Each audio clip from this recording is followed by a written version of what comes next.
आपको ये मिल सकता है इनडायरेक्ट स्पीच भी कहा जाता है इसको, नरेशन भी। यानी कि एक तो होता है कि हम किसी को जाकर डायरेक्ट कहें और आप ये कहें कि आंसू सर ऐसा बोल रहे थे। अगर मैं डायरेक्ट आपको बोल रहा हूँ तो ये डायरेक्ट हुआ। इनडायरेक्ट में ये हुआ कि आप मेरी कही हुई बात को किसी दूसरे के सामने रिपीट करो, इनडायरेक्ट होता है। तो नरेशन जो होता है नरेट वर्ब से मिलकर बना है, नरेट। और नरेट का मतलब होता है वर्णन करना या बताना।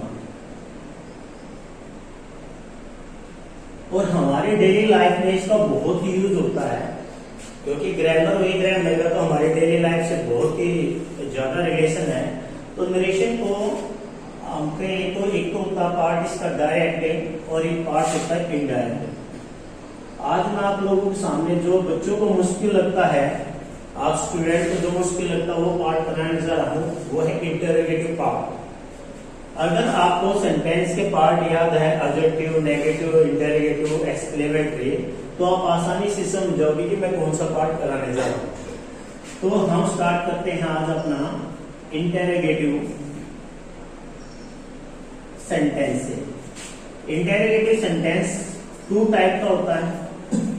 इंटरोगेटिव सेंटेंस की बात करें तो टू टाइप का होता है, और एडवांस ग्रामर में इसको दो नाम से दिया गया है, एक ओपन एंडेड और एक close ended. Open ended questions और क्लोज एंडेड। ओपन एंडेड का मतलब ये है जब किसी आंसर को आपको स्टेटमेंट के द्वारा बताया जाता है। क्लोज एंडेड क्वेश्चन वो होते हैं जिसका आंसर केवल आप यस या नो में देते हो। फॉर एग्जाम्पल मैंने कहा कि वेयर डू यू लिव, तो आपको obviously I live in Sonipat, आप कहाँ रहते हो, आपने कहा मैं सोनीपत में रहता हूँ। मैंने कहा is you live in Sonipat, क्या आप सोनीपत में रहते हो, आप कहोगे यस या नो। तो दो तरीके के क्वेश्चन होते हैं। दो तरीके के क्वेश्चन की बात करें, एक तो होते हैं हमारे जो WH फैमिली से बिगिन होते हैं, स्टार्ट होते हैं, लास्ट में क्वेश्चन मार्क होता है। दूसरे होते हैं जो हेल्पिंग वर्ब से होते हैं, इनके लास्ट में भी क्वेश्चन मार्क होता है। हेल्पिंग वर्ब से हमेशा एक क्वेश्चन बनने वाले जो होते हैं उनका आंसर जो हमें देना होता है, हमेशा उसका आंसर जो होता है यस या नो में दिया जाता है। और WH फैमिली से जो क्वेश्चन, जितने भी क्वेश्चन बनते हैं उनका आंसर आपको स्टेटमेंट में देना होता है। बात करते हैं जब नरेशन की, तो इंटरोगेटिव सेंटेंस में आपके सामने दोनों ही टाइप के क्वेश्चन आपको देखने को मिलेंगे, WH फैमिली से भी और हेल्पिंग वर्ब से भी। इंटरोगेटिव का इंटरोगेट वर्ब से मिलकर बना है। मैं वर्ब का इसलिए बार बार आप लोगों को बताया, नरेशन नरेट वर्ब से मिलकर बना है, इंटरोगेट वर्ब से मिलकर बना है। शायद आपने कभी मूवी या किसी सीरियल में आपने देखा होगा, पुलिस वाले क्रिमिनल से इंटरोगेट कर रहे हैं। इंटरोगेट का मतलब है उससे पूछताछ कर रहे हैं, और जब पूछताछ करते हैं तो उसका आंसर या तो हमें स्टेटमेंट में देना होता है या हमें यस या नो में देना होता है। तो हमेशा ही इसकी पहचान ये होगी कि इसके पीछे एक अच्छी जो ये साइन है, इंटरोगेटिव साइन या क्वेश्चन मार्क आप इसको बोल सकते हैं। बच्चे क्या करते हैं कि यहाँ पर डॉट लगाते हैं, ये गलत होता है, क्योंकि इसके नंबर जब आप 10th क्लास में पंक्चुएशन पढ़ते हो, पंक्चुएशन मतलब हिंदी में विराम चिन्ह, और विराम चिन्ह के नीचे अगर डॉट नहीं होगा तो आपका नंबर 1 काट लिया जाएगा, क्योंकि विराम चिन्ह का मतलब है आपके जो साइन है आपके हिंदी या इंग्लिश में उनका उचित यानी प्रॉपर यूज। तो आपने हमेशा ही करना है, टीचर्स की बातों पर कभी गौर इस तरीके से नहीं करना कि जैसे टीचर्स ने लिखा वैसे ही हम लिख दें, ये गलत हो जाता है, क्योंकि कई बार टीचर्स को ध्यान नहीं रहता। ये बेसिकली सब पॉइंट है, लेकिन याद करना है, ध्यान रखना, इसके नीचे डॉट जरूर होना चाहिए। बात करते हैं इंटरोगेटिव की, तो डायरेक्ट में किस प्रकार से क्वेश्चन पूछे जाते हैं, और हेल्पिंग वर्ब से और WH फैमिली को हम कैसे चेंज कर सकते हैं। सबसे पहली बात मैं आपके कॉन्सेप्ट को लेकर बात करता हूं, जो आपको हमेशा याद रखना है कि हमेशा ही क्वेश्चन वाले सेंटेंस को आपने सेड टू को मिला, जब भी आपकी रिपोर्टिंग वर्ब में सेड टू हो तो आप इसको आस्क में बोलेंगे। और ध्यान रहे बच्चों, इसमें के साइलेंट रहता है, के का उच्चारण नहीं किया जाता, आस्क बोला जाता है, आस्क आस्क इस तरीके से। के इसमें साइलेंट रहता है, ये सैड नहीं होता, सेड टू होता, सेड टू। आई का उच्चारण हुआ, आई का उच्चारण ये ए साउंड आपको प्रोड्यूस करता है, यहाँ पर सेड होता, सेड सेड टू आस्क। लेकिन ये कंफ्यूजन हमें कब आ जाता है, कई बार हम देखते हैं कि एक्सप्लेनिंग जो आज हमारा डे है, इसको हम पढ़ते हैं वेडनेसडे। वेडनेसडे, वेडनेसडे ये हमेशा क्यों पढ़ते हैं? और कई जगह आप लोगों ने टीचर्स से भी सुना होगा हमारे इंडिया में, हमारे आसपास के क्षेत्रों में, वेडनेसडे। ऐसा क्यों? क्या सर ये भी ठीक है या ये भी ठीक है, या ये गलत है ये गलत है? तो इसके कंफ्यूजन को मैं आपको दूर कर रहा हूं। बेसिकली हमारे यहाँ पर अंग्रेजों का राज रहा, ब्रिटिश शासन रहा लगभग 200 साल तक।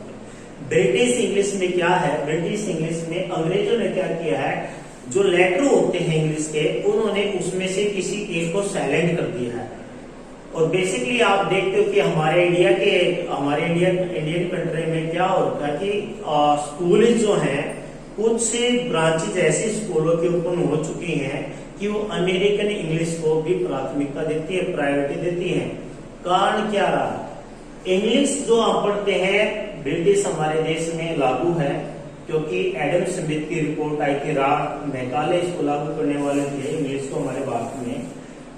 अमेरिकन और इंग्लिश में ये फर्क है, अमेरिकन किसी भी इंग्लिश के लेटर को मिस नहीं करते या उसको स्किप नहीं करते, उसको साइलेंट नहीं करते। अमेरिकन लोग इसको वेडनेसडे ही पढ़ेंगे, डी सामने है तो डी पढ़ेंगे, और ब्रिटिश जो होंगे इसको डी को साइलेंट कर देंगे। यानी पहला अगर मैं बताना चाहूँ तो अमेरिकन लैंग्वेज में जैसे आपका लेटर होगा वैसे ही आपको उच्चारण करना पड़ेगा, और ब्रिटिश में आपको लेटर को अगर साइलेंट है तो साइलेंट करना पड़ेगा, क्योंकि हमारी बुक्स में एनसीईआरटी ने जो फॉलो किया है वो किया है ब्रिटिश लैंग्वेज को। और अमेरिकन आज आप लोग देखते होंगे सेंटर में लिखा होता है कि अमेरिकन सीखे 90 दिन में, 90 घंटे में, 4 दिन में, तो वो साइलेंट नहीं करते। वो जैसा डे उच्चारण तो डे बोलेंगे, टी है तो टी, पी एच है तो पै, वैसा बोलते हैं। तो कभी भी आप लोगों को ये नहीं सोचना कि हम गलत बोल रहे हैं। अगर आपके सामने कोई ये कहता है कि आपने गलत उच्चारण किया है तो तुरंत उनके सामने ये अमेरिकन इंग्लिश डिक्शनरी को डाउनलोड कीजिएगा और उनका प्रोनाउंसिएशन उच्चारण करा के दिखा दीजिएगा, मैं गलत नहीं हूँ। बात करते हैं कि सेट को आस्ट में बदला जाता है, और आस्ट में बदला जाता है। WH फैमिली कहीं पर भी आएगी तो उसको चेंज नहीं करेंगे हम, चेंज नहीं होगी, चेंज नोट, यानी नोट चेंज या चेंज नोट एक ही बात है। और हेल्पिंग वर्ब से बनने वाले क्वेश्चन को जी हम चेंज करेंगे, वो करेंगे हम इफ से और वेदर से। तो ये क्या हमारी कंजंक्शन है जो इसके बीच में आएगी, इनको ज्वाइंट करेंगी, एक रिलेशन बनाएंगे इनके बीच में। फॉर एग्जाम्पल बात करते हैं हम, ये अगर आपको इतना सा भी याद हो गया है तो आपका सेंटेंस बिल्कुल ओके जाएगा, आपका गलत नहीं होगा। अब एक एग्जाम्पल से मैं आप लोगों को बताना चाहूंगा कि इसको कैसे करना होगा, लेकिन उससे पहले आपको कुछ टर्म्स इसकी यूज करनी पड़ेगी, आपको सीखनी पड़ेगी। वो सीखने क्या पड़ेगी? एक होता आपका सब्जेक्टिव केस, एक होता ऑब्जेक्टिव। क्योंकि मैंने पहले भी बताया कि आप लोग वो चीज सीखने वाले हो शायद आपने कहीं नहीं सीखी होगी। Slow and steady win the race, शायद आपने इस मुहावरे को सुना होगा, इस मुहावरे को सुना। धीरे धीरे और एकाग्रता के साथ हम किसी भी रेस को जीत सकते हैं। सब्जेक्टिव और ऑब्जेक्टिव बात आती है तो आई का ऑब्जेक्टिव हमेशा ही बनेगा, ही है, ही का ऑब्जेक्टिव हिम रहेगा, यू का ऑब्जेक्टिव हमेशा यू रहता है, इट का इट रहता है, वी का अस होता है। तो ऐसे आपके सामने जब ये इसके अंदर टर्म्स आएंगे तो आपको ये ध्यान रखना होगा कि मुझे क्या चेंज करना है, किस में चेंज करना है। एक एग्जांपल से हम यहाँ पर शुरुआत करते हैं। मैंने कहा, लिखा, the teacher said to me, the teacher said to me. मुझे उम्मीद है कि अगर आप 9, 10 से अपर के स्टूडेंट हो तो आपको बताने की जरूरत नहीं होगी, लेकिन फिर मैं बता देता हूं। ये हमारा सब्जेक्ट होता है, ये हमारी वर्ब होती है, और ये हमारा ऑब्जेक्ट होता है। ऑब्जेक्ट को हम लिसनर अगर मान के करेंगे तो हमें आसानी बहुत ज्यादा रहेगी। लिसनर मतलब सुनने वाला, अगर हम इसको लिसनर मान के करेंगे तो हमें 100 में से 90% कॉन्सेप्ट समझ जाएगा सुनने वाला कौन है। The teacher said to me, teacher ने मुझे कहा, यानी सुनने वाला हुआ मैं, तो ऑब्जेक्ट यहाँ काम कर रहा मैं। इसके बाद आपका यहाँ कोमा आएगा, इन्वर्टेड कोमा या कोटेशन मार्क इसको बोला जाता है, स्टार्ट होंगे। The teacher said to me why are you making a noise। ये वाला पार्ट आपका कहलाता है रिपोर्टिंग ऑफ, ये वाला पार्ट कहलाता है आपका रिपोर्टिंग स्पीच। अब थोड़ा सा जहां मैंने आप लोगों को बताया कि स्टार्टिंग में बताना चाहिए था, लेकिन मैंने जानबूझ कर नहीं बताया, अब मैं बताऊंगा कि ये रूल कौन सा फॉलो करता है। तो आप लोगों को याद होना चाहिए, अगर आपने कहीं सीखा या आपके टीचर्स ने आपको पढ़ाया, कहीं पर भी सीखा, तो SON का आपको रूल फॉलो करना होगा। और इसके नीचे आप सेम लिखोगे फर्स्ट और सेकंड और थर्ड। S मतलब हुआ यहाँ पर सब्जेक्ट, O मतलब हुआ ऑब्जेक्ट, और नो मतलब नो चेंज। फर्स्ट पर्सन होगा यहाँ पर सेकंड पर्सन, और यहाँ पर होगा थर्ड पर्सन। फर्स्ट पर्सन की बात करें तो हमेशा स्पीकर बोलने वाला जो भी होगा वो होगा फर्स्ट पर्सन। फॉर एग्जांपल के लिए आई और वी। बुक्स में आपको इतना ही मिलेगा, लेकिन आप लोगों को थोड़ा एडवांस चलना है। अगर आपको अच्छे से सीखना है, आई के साथ साथ माई भी लेकर चलना है, माई सेल्फ भी लेकर चलना है। वी के साथ आपको आवर लेके चलना है। अगर इसके ऑब्जेक्ट की बात करें तो हम अस भी लेकर चलना है। और यहाँ पर आई का ऑब्जेक्ट करेंगे तो मी का मतलब होता है मेरे लिए या मुझे, मेरे लिए या मुझे। तो यहाँ पर सेकंड पर्सन होता है यू फैमिली से आपको यूर भी मिल सकता है इसके अंदर, यूर यहाँ भी आ सकता है। बच्चे यू के कॉन्सेप्ट को लेकर चलते हैं जो कि गलत होता है, यूर सेल्फ भी आ सकता है। इसके बाद ही शी इट जो थर्ड पर्सन है, he she it यानी नेम किसी का भी, और थर्ड पर्सन की कैटेगरी में दे भी आता है। दे क्या होता है, दे प्लूरल होता है। थर्ड पर्सन होता है वे खेल रहे हैं, यानी कि वे ज्यादा होते हैं प्लूरल। और वे हम किसी के बारे में अगर बताएंगे, अगर किसी के बारे में बता रहे हो थर्ड पर्सन, जैसे मैंने कहा कि पेड़ पर पक्षी बैठे हैं, तो मैं पेड़ पर बैठे पक्षियों के बारे में बात कर रहा हूं, तो पक्षी मेरे लिए थर्ड पर्सन। मैंने कहा कि तुम मुझे सुन रहे हो, सुनने वाला होगा हमेशा ही सेकंड पर्सन। जिसके बारे में बात कर रहे हो, मैंने कहा कि मेरी मम्मी खाना पका रही है, तो मैं किसके बारे में बात कर रहा हूँ, मेरी मम्मी के लिए, तो मेरी मम्मी हुई थर्ड पर्सन।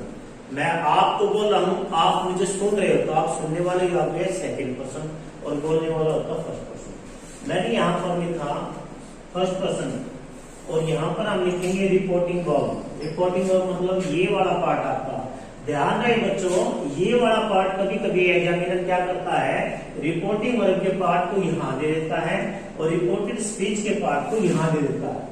और बच्चे जब एग्जाम से बाहर निकलते हैं और हम टीचर्स पूछते हैं कि बेटा ये कैसे किया, सर ये तो बाहर से आया हुआ था, ये तो पता नहीं कैसे होगा, सर ये तो यहाँ पर आना चाहिए। उनको बेसिकली पता है, नॉर्मली उनको पता है कि ये पार्ट यहाँ आना चाहिए था, तो मैं यहाँ इसको यहाँ रख दूं, यहाँ रख दूं, इससे कुछ फर्क नहीं पड़ना है। आपको ये बातें नॉलेज में रखनी। तो रिपोर्टिंग वर्ब में सब्जेक्ट मैंने कहा, यहाँ पर रूल क्या कहता है कि फर्स्ट पर्सन, अगर रिपोर्टेड स्पीच के अंदर आपका फर्स्ट पर्सन आई और बी से बनने वाला कोई भी हो, यहाँ पर फर्स्ट पर्सन या इसके अंदर फर्स्ट पर्सन। अब बच्चे यहीं पर कंफ्यूज रहते हैं कि फर्स्ट पर्सन तो यहाँ आना चाहिए था, लेकिन यहाँ पर भी तो आ सकता ना, यहाँ भी आ सकता है, यूपी से आई भी हो सकता था। तो कहीं पर भी हो, वो फर्स्ट पर्सन आपका रिपोर्टिंग वर्ब के सब्जेक्ट के अनुसार चेंज होगा। रिपोर्टिंग वर्ब का सब्जेक्ट ये रहा। अगर आपके सेकंड यू मिला हुआ है तो हमेशा ही ऑब्जेक्ट है, ऑब्जेक्ट मतलब लिसनर, लिसनर मतलब सुनने वाला, तो ऑब्जेक्ट के अनुसार चेंज कर सकते। Third person will not change नहीं होंगे। आई होप आप ये बात यहाँ तक समझ पाएंगे। SON का रूल फॉलो करना, one first person, second person, third person का भी शायद आपको क्लियर होगा। जब भी हम किसी के बारे में बात करेंगे तो थर्ड पर्सन होगा, सेकंड पर्सन हमेशा सुनने वाला होगा, फर्स्ट पर्सन स्पीकर यानी बोलने वाला होगा। बात करते हैं सेंटेंस की।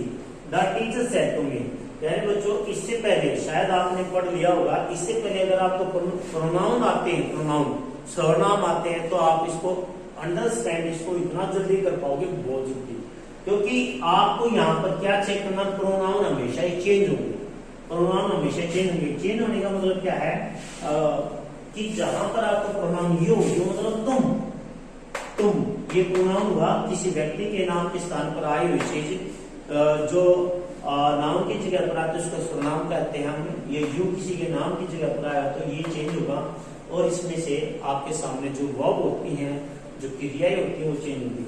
इसको पूरा करना चाहेंगे आप पहले, इस एक से ही आप काफी कुछ समझने वाले हो। तो देखिए जो कमजोर बच्चे हैं वो भी समझने की कोशिश करें, एग्जाम में हो सकता आपका भी ठीक कर दे, आप गलत कर दें, तो ध्यान रहे बच्चों ये कभी भी चेंज नहीं होगा। ये वाला पार्ट इंटेरोगेटिव सेंटेंस या कोई सा भी नरेशन का पार्ट हो तो ये हमें चेंज नहीं करना। बच्चे क्या कर सकते हैं, मैं इजीली आपको बता रहा हूँ, बच्चों को पता नहीं चला कि सेट टू किस में चेंज करना है, तो बच्चों ने क्या किया कि द टीचर सेम किया और मी को ऐसे लिख दिया। तो मैंने ये कहा कि हमेशा ही जिसके पीछे ये हो 90% केस में आपको सेट टू की जगह पर आपको करना आस्क। उम्मीद है कि आप लोगों को यहाँ तक समझ में आ गया, और सेट टू को आस्क में बदलना है, द टीचर सेम रहेगा, मे का मी रहेगा। यार बच्चों मैंने पहले कहा था कि WH फैमिली नहीं चेंज होगी, तो आपने यहाँ तक कर दिया। अगर ये आपको इतना आ गया है तो आप इसके 70% को सोल्व करने जा रहे हो। द टीचर सेम रहा, मी सेम रहा, सेट टू को बदल लिया, आस्क में WH फैमिली चेंज नहीं होगी। इसके बाद आपने देखा कि यहाँ पर second person you helping verb यहाँ पर चेंज नहीं होगी, इसके सब्जेक्ट की बात होगी। सब्जेक्ट है यू आया मी के पास। मैंने पहले कहा था मी किसी भी इंग्लिश में कहीं पर भी सब्जेक्ट का काम नहीं करता, ये हमेशा ही ऑब्जेक्ट का काम करता है। तो मी का सब्जेक्ट क्या होगा, आपने कहा कि सर आई, तो आपने लिखना यहाँ पर आई। इज एम आर हमेशा ही वाज वर्ब में बदले जाएंगे, इज एम आर हमेशा ही वाज वर्ब में बदले जाएंगे, तो आई के साथ आएगा was, I was making a. तो क्या ध्यान है आपको, एक तो आपको प्रोनाउन चेंज करने हैं, दूसरा आपको वर्ब। एसओएन का रूल होना चाहिए, इजीली है। एक और सेंटेंस से बात करते हैं हम, शायद आप लोगों को विश्वास होगा।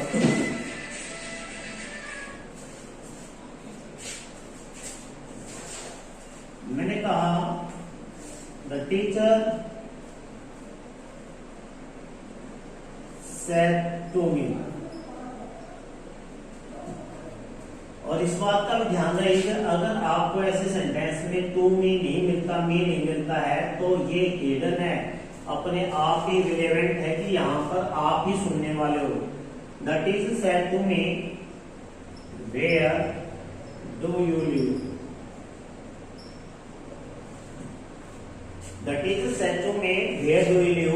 आपने वही कॉन्सेप्ट को अपनाना है कि सर ये तो चेंज नहीं होने वाला है, द टीचर सेम का सेम रहेगा, और बच्चों आपने यहाँ पर उतार लिया मे को। सेड टू को हमने चेंज करना आस्क में, और यहाँ पर WH फैमिली चेंज नहीं होगी, विल नॉट बी चेंज। तो यहाँ तक हमारा कॉन्सेप्ट क्लियर होता है। इसके बाद हम आते हैं सब्जेक्ट में, सब्जेक्ट यू मे भी आया और यहाँ पर आया। अब बच्चे क्या करते हैं, डू को क्या मान लेते हैं, डू को चेंज करते हैं डिड में। ये आपकी हेल्पिंग वर्ब का काम कर रही है, यहाँ पर मेन वर्ब के रूप में नहीं है। तो आपने क्या करना है, यहाँ पर वर्ब की फर्स्ट फॉर्म है लिव, वर्ब की फर्स्ट फॉर्म बदल जाती है वर्ब की सेकंड फॉर्म में, तो यहाँ हो गए where I live.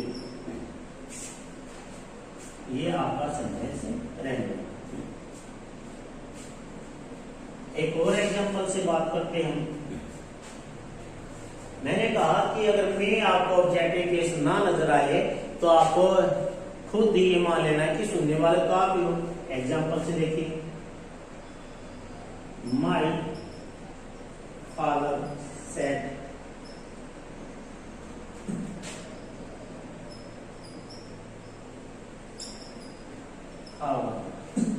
My father said how are you, यानी यू, हाँ तुम कैसे हो। माय फादर सेड, मेरे पापा ने कहा तुम कैसे हो, यानी कि सुनने वाला तो मैं हुआ। तो यहाँ पर आपका क्या है, हिडन जो है आपका यहाँ पर ऑब्जेक्टिव केस में नहीं हुआ। तो my father asked is am are आपके बदले जाएंगे वाज वर्ब में, और यू यहाँ पर मे हुआ, और मे होने की वजह से आई, और इज एम आर बदले जाएंगे हाउ आई वाज। तो ऐसे जो होते हैं इंटेरोगेटिव सेंटेंस का पार्ट होता है, ये फर्स्ट पार्ट में आप लोगों के सामने करा रहा हूं। इसके बाद एक हेल्पिंग वर्ब से भी रिलेट करते हैं हम।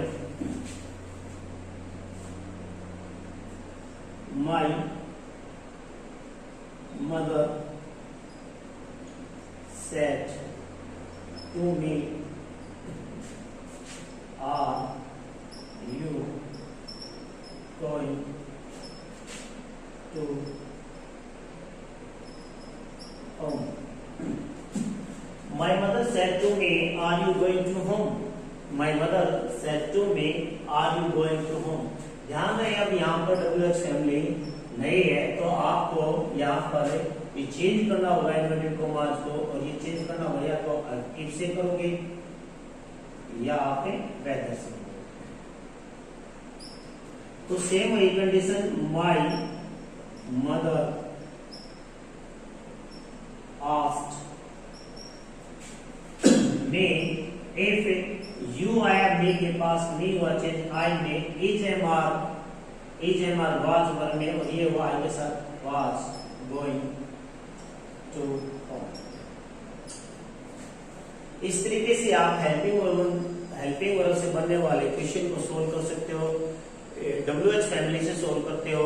एक और एग्जांपल से बात करते हैं। तो ध्यान रहे, तो आपको प्रोनाउन का पता होना चाहिए कि इसमें क्या क्या चेंज होते हैं, और दूसरा आपको वर्ब का पता होना चाहिए। एक वर्ब के बारे में बता देता हूँ। वर्ब की फर्स्ट फॉर्म को बदला जाता है, वर्ब की सेकंड फॉर्म में इज एम आर को बदला जाएगा वॉज वर्ब में, जिसको वेब बोलते हैं, वेब में verb is am are. Verb की सेकंड फॉर्म आ जाए तो हम इसको बदलेंगे जो हेड प्लस में वर्ब की थर्ड फॉर्म में। अगर यहाँ पर वाज वर्ब आ जाए तो हम इसको हेड बीन में बदलेंगे। हेड बीन में मॉडल्स वर्ब जितनी भी आएंगी, मॉडल्स वर्ब अगर आपकी आ जाती हैं, यानी कि आपको हेड है और अगर बदलना पड़ जाए यहाँ पर, तो आप बदलोगे सर हेड में। इनके साथ टेंस में और वर्ब की थर्ड फॉर्म ऑलरेडी मस्ट हो जाए, मस्ट को मस्ट में बदलते हैं हम, और हैड टू में बदलते हैं, मस्ट में भी और हैड टू में।